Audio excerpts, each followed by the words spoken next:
conjunto de crenças, valores, ideias e sentimentos comuns que unem uma sociedade, formando uma realidade social que transcende os indivíduos e que guiam a conduta dos membros de um grupo. Foi assim que o sociólogo francês Émile Durkheim, ainda no século XIX, descreveu o conceito de consciência coletiva. É bem difícil falar sobre o resgate da consciência coletiva quando a gente acredita que ela está intrínseca dentro de nós enquanto indivíduos da nossa espécie.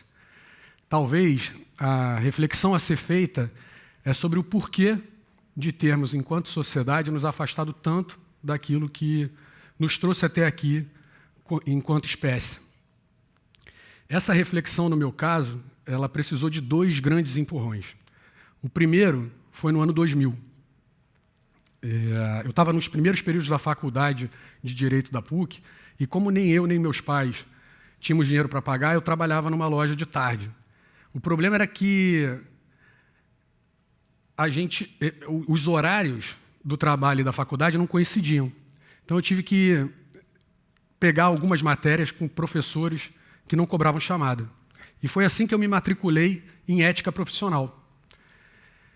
Passei os 2 primeiros meses sem pisar na sala de aula e aparecer lá pela primeira vez no dia da prova. Quando eu entreguei a prova, o professor me olhou desconfiado e perguntou se eu podia esperar do lado de fora até a prova acabar. Ele queria saber por que eu faltava, e quando eu expliquei a ele, ele então me entregou um cartão e falou se eu podia, depois do trabalho, ir no endereço que estava naquele cartão. Eu disse que sim, e ele então me disse uma frase que eu jamais esqueci. Ele falou: o que eu tenho para te ensinar sobre ética profissional não vai ser aqui nas cadeiras da sala de aula. Se você estiver disposto a aprender, lá vai ser um lugar muito melhor. E um dia depois do trabalho eu fui no endereço, entrei num casarão lindo no bairro das Laranjeiras, sem fazer a menor ideia do que eu ia encontrar, e fiquei por lá 5 anos como voluntário da Sociedade Brasileira de Solidariedade, a ONG da qual meu professor era o então presidente. Eu aprendi muitas coisas, eu tenho certeza que muito mais do que o conceito de ética profissional, mas talvez o que tenha me impactado mais tenha sido conhecer a realidade. A minha realidade e um pouco da realidade ao meu redor, que por alguma razão estava afastada do meu campo de visão e dos meus outros sentidos. Quando dizem que a gente vive numa bolha, eu percebi que era muito pior do que aquilo. Não era uma bolha que você podia furar com uma agulha ou encostando um dedo. São muros cada vez mais altos, cada vez mais sólidos e cada vez mais intransponíveis que a gente coloca ao nosso redor e que impedem da gente ver com clareza e sentir ao vivo a realidade. Eu passei 5 anos naquele trabalho junto à SBS. E eu percebi que a miopia causada pela bolha, junto com uma criação cada vez mais voltada para o individualismo, que nos ensina desde pequenos que o sucesso das nossas vidas está atrelado às nossas conquistas pessoais, que fomenta na gente um consumismo desenfreado, como se a fonte da felicidade fosse o que a gente tem e não o que a gente é, que nos coloca em competição, em competitividade com os nossos co-irmãos desde pequenos, como se eles fossem rivais na nossa busca pelos nossos anseios individuais.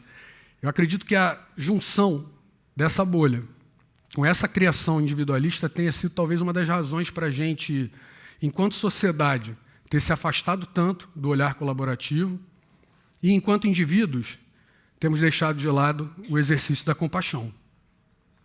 Depois de 5 anos trabalhando na ONG, eu acabei me afastando. Eu passei os 10 anos seguintes focado naquilo que diziam ser o sucesso das nossas vidas. Buscava ser alguém na vida conforme tinham me ensinado. E durante esse período, eu percebi em mim uma crescente inquietude, assim, era uma sensação estranha, era uma sensação difícil de compreender. Era como se ela aumentasse cada vez que eu conquistava algo. A sensação, quando eu refletia, era de que eu estava em dívida. Dívida, o substantivo do verbo dever. Segundo o dicionário, dívida é a quantia que você tem que pagar a alguém.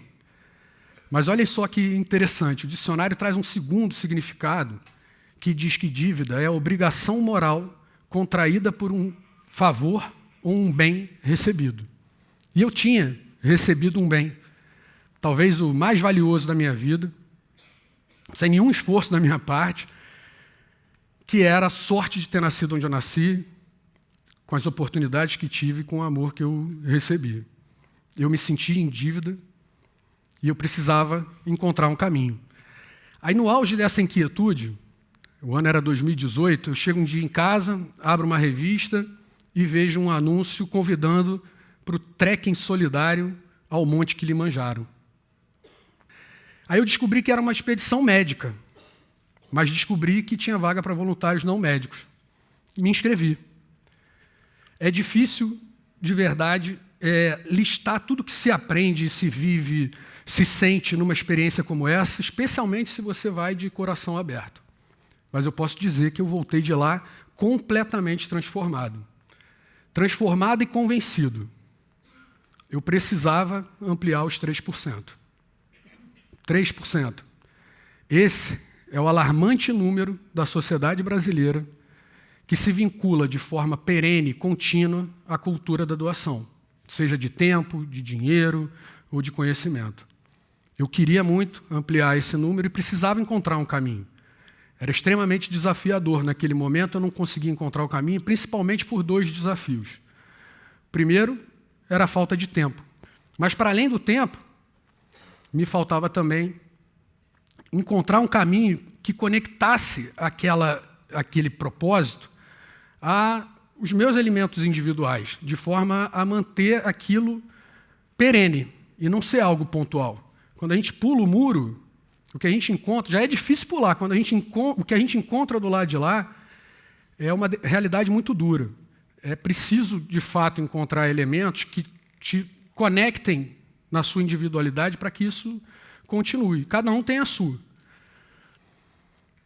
Buscando esse caminho, enquanto remava de stand-up um dia, eu pratico desde 2004 e que transformou minha vida com o voluntariado. E essa ideia passava por juntar um grupo de médicos velejadores de kite, junto com outros voluntários, e a gente então percorrer a costa do Nordeste do Brasil, a meca do kitesurf mundial, fazendo o que a gente ama, mas levando atendimentos médicos de qualidade nas comunidades que a gente selecionasse previamente com base no critério da desassistência. Em setembro de 2019, depois de falar com meu grande amigo, meu irmão que o kite trouxe, Jailson, em setembro de 2019 a gente tinha conseguido juntar 34 pessoas, velejadores, não velejadores, médicos, não médicos, e nascia ali na Praia do Guajiru, litoral do Ceará, o projeto da Wind Solidário. Ao final dos 12 dias da primeira expedição, a gente tinha percorrido 350 quilômetros de costa e tínhamos prestado mais de 1.000 atendimentos médicos em cerca de 10 especialidades médicas diferentes. A emoção que a gente viveu durante as entregas, junto com a leveza de termos fluído ao sabor dos ventos, em contato profundo com a natureza, mas principalmente com as pessoas daquelas comunidades, nos trouxeram 2 certezas. A gente tinha encontrado um caminho lindo, maravilhoso, para honrar esse nosso dever. Mas mais do que isso, a gente tinha encontrado um modelo fantástico de incentivar, de inspirar outras pessoas a furarem sua bolha, a olharem para além de si, a pularem os seus muros e olharem dentro de si, lá depois do muro, encontrando uma felicidade diferente daquela que já tinham vivido. Essa passou a ser, então, a nossa missão. Expandir o senso de coletividade no combate à desigualdade social, com impacto, mas com beleza.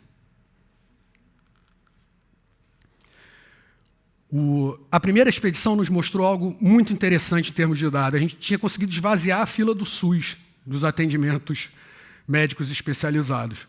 E por onde a nossa expedição passou, em cada um dos municípios, o IDH dos municípios tinha aumentado, porque o índice leva em consideração o tempo de espera por essas consultas.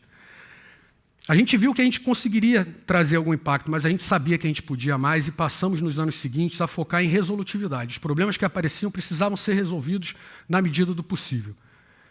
Nos anos seguintes fomos além. Óculos de grau produzidos e doados na hora, exames de hemoglobina glicada para o diagnóstico e tratamento da diabetes, essa doença tão frequente, tão recorrente, tão grave, exames de ultrassom, Papa Nicolau, inserção gratuita de DIU para as meninas e mulheres que aguardavam há meses, anos, por esse método contraceptivo, cirurgias de extração de câncer de pele. Em 2023, fruto de uma parceria com uma ONG maravilhosa cearense chamada Geri Subpatas, que atua na saúde veterinária, passamos a levar médicos veterinários com foco no controle populacional. Fazemos, em média, por expedição, 250 castrações de cães e gatos das comunidades. Ao longo desses 7 anos de trabalho, 9 expedições realizadas, a última encerrada agora 3 dias atrás, no litoral do Pará, já prestamos mais de 8.000 atendimentos médicos. Mais da metade dos pacientes atendidos pelo Down Solidário nunca tinham tido acesso àquelas especialidades. E mesmo os que tinham, aguardavam por meses, às vezes mais de um ano, para ter acesso a esse tratamento. Nesses 7 anos, percorremos 2.500 quilômetros da costa. Fomos desde Fortaleza até a Ilha do Marajó, no Pará. Rompemos a fronteira do Nordeste e invadimos essa região tão linda do Pará, tão rica culturalmente. E os nossos mais de 200 voluntários, ao longo desses anos, choraram um mar de lágrimas, de emoção, de tristeza, de alegria e de uma felicidade bem diferente do que a gente estava até então habituado. No fundo, o voluntariado cura aquele que serve. Mas quem aqui já teve a oportunidade de plantar uma muda, de plantar uma semente? Quem já se questionou que quando a gente planta uma muda, a gente não faz a menor ideia de para onde e qual o caminho que os troncos, galhos, folhas e frutos dessa árvore seguirão? A gente só sabe que a gente precisa regar. Regar com amor, regar com cuidado. E aconteceu o mesmo conosco. Em 2020, no atendimento que fizemos numa comunidade chamada Curral Velho, município de Acaraú, no litoral do Ceará, nosso time se deparou com um caso gravíssimo de doença. Mas não era uma doença humana, era uma doença planetária. Aquela comunidade, ela estava tomada de resíduos, completamente tomada. As pessoas viviam em meio aos resíduos, 1.200 pessoas. Na sua maioria, resíduos plásticos trazidos pelo oceano, empurrados para a comunidade com a força do vento ou simplesmente jogados pelas mãos das pessoas. Decidimos comprar um biodigestor para instalar na comunidade, para que eles pudessem, pelo menos, fazer o tratamento do resíduo orgânico, evitando a contaminação do lençol freático, da água e da saúde deles.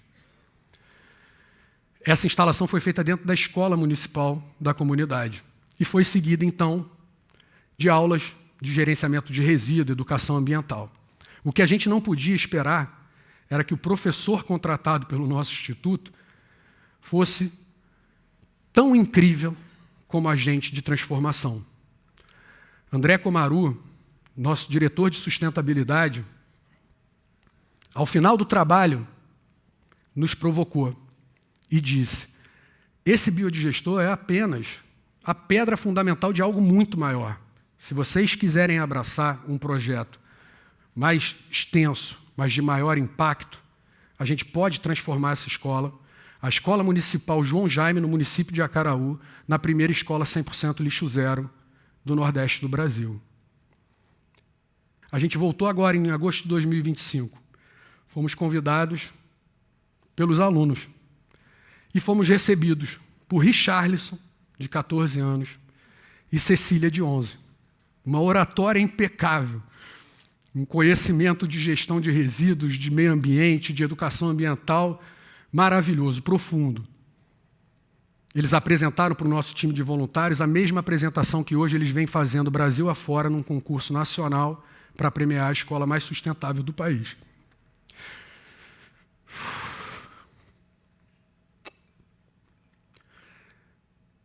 Você já deve ter percebido que um dos nossos principais pilares no Instituto Ventos é a leveza e a beleza, para que a gente possa dar continuidade, para que o caminho seja prazeroso, para que a gente não faça nada pontual, para que a gente se vincule de forma contínua. Mas tem algo que tira constantemente a gente da leveza, que é o desafio de vencer exatamente a escassez de recursos, de colocar de pé cada uma dessas 9 expedições sem o apoio que a gente precisa, de dizer não às comunidades mesmo sabendo que a gente poderia fazer. Só que no mar, velejando de kite, a gente já aprendeu que onda grande a gente supera atravessando ela por dentro e com coragem. E a gente segue em frente, a gente segue firme, porque a gente sabe que cada indivíduo, consciente do seu papel, consciente da sua capacidade de impactar e consciente do quanto isso pode ser belo, um novo elo dessa corrente se forma, se junta e deixa ela mais forte. Eu encerro esse talk com mais um dos muitos aprendizados do meu professor de ética profissional, meu mestre de vida, Luiz César Monerá Tardan, quando há exatamente 20 anos atrás, e exatamente nesse mesmo Copacabana Palace, ao final de um jantar que ele promoveu para os voluntários da instituição que ele presidia, eu fui procurar ele para agradecer. Meu ciclo estava se encerrando e eu tinha muito para agradecer a ele. Especialmente por alargar meu campo de visão. E o César me respondeu: a melhor forma de agradecer por algo bom que você recebe é fazer pelos outros o mesmo que fizeram por você. Eu agradeço imensamente a atenção de todos vocês e por onde vocês forem, que os bons ventos os acompanhem. Obrigado.